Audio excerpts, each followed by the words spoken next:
All praises to Ahaya, Ashur Ahaya, Bahashem, Yeshaya, Rawak. This is Shabar Israel, and this is part 2 of what is the mark of the beast. I'll be reading from the book of Revelation and the book of 1 Samuel, and it reads, "And he causeth all, both small and great, rich and poor, free and bond, to receive a mark in the right hand or the forehead." Let's get to that definition of right hand and forehead. In this case, hand comes from the Strong's 5490. It means by the help of agency of anyone, by means of anyone. Applied to Ahias, symbolizing his might, his activity, his power, his creating the universe. So it has to do with the Most High's creation. It states determining and controlling the destinies of men.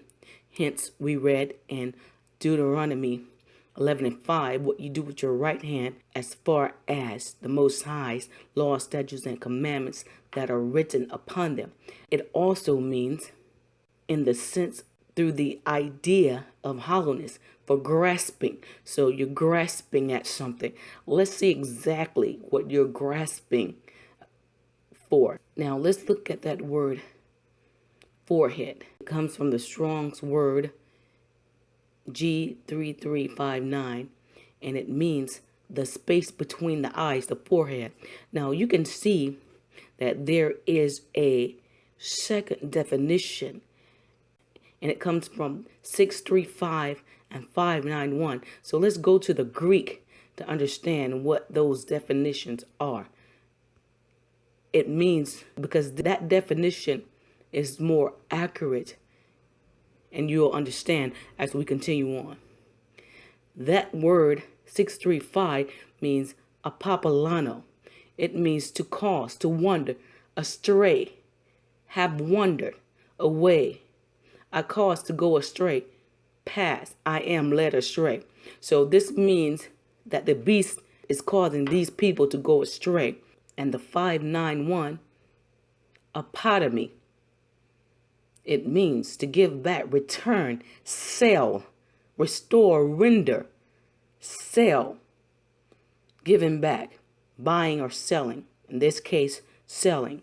Now, let's go to 1 Samuel,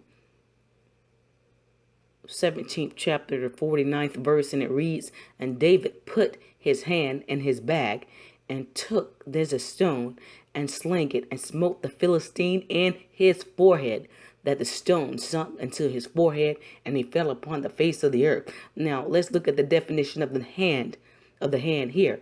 And it means hand of man, strength, power, is referring to his actual hand here. Let's look at that word forehead, and it's a different word from what we saw in Revelation. It comes from the Strong's 4696, and it means mestak, forehead, impudent, brow. Now it has another definition here of 1233. Let's go to the Strong's and figure out what does that mean. 1233, and it means bika, a breach, a fragment, a fissure. If you know anything about human anatomy and studied it, you know that the skull has breaches. It has fissures on it that separates it. In this case, it's talking about the forehead between the eyes. It's actually talking about the forehead, as opposed to Revelation.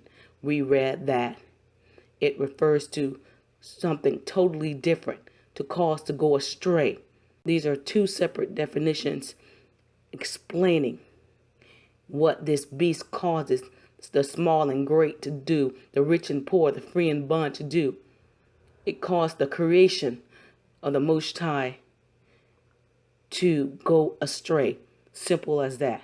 There's no other way around it. So this is a mark of the beast. It's ideologies, it's religion that causes people to go astray. Do we see that within the earth today? Yes, we do. Just look at your religious sectors. Islam, Christianity, Buddhism, Hinduism, Persian mythology, Scientology. All of these things esteemed from the mother, from the city that sits on 7 hills. For the mark of the beast is not a chip, it's not a bracelet, it's not a cell phone, it's not a barcode. It's keeping the law, statutes, and commandments and not going astray. For obedience is better than sacrifice. Those who have an ear, let them hear what the Spirit is saying. Chicago will be the first to fall. Jamestown, Virginia, the last standing. And for those who refuse to take part in the tree of life and to drink from the fountain of the living water, let them be unjust still. And the brides they come, the Messiah come, thy kingdom come. Oh, man.